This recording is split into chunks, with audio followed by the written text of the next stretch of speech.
like naman po ng ating live. So ayan, nag-live po ako mga kabayan para tawag nito.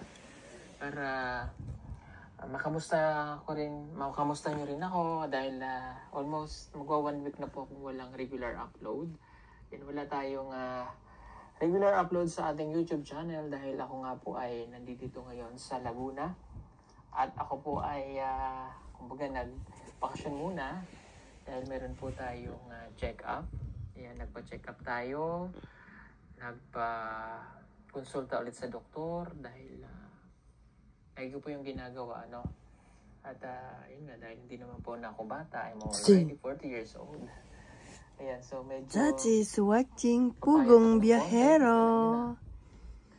That is watching Pugong Biyahero. I mean, ang health ko ay my hindi favorite dapat vlogger. pinapabayaan, diba? So, See? bigyan ko lang kayo ng konting okay naman po ang aking mga resulta. Lahat naman po ay okay resulta ng aking lab test.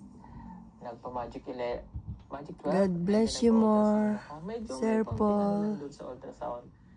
Ingat lagi sa pagmimission. Look at our dog. At yung sa kidney naman ay siyempre yung minsan hindi natin maiwasan yung palaging pag-inom ng mga juices, matatamis. Tapos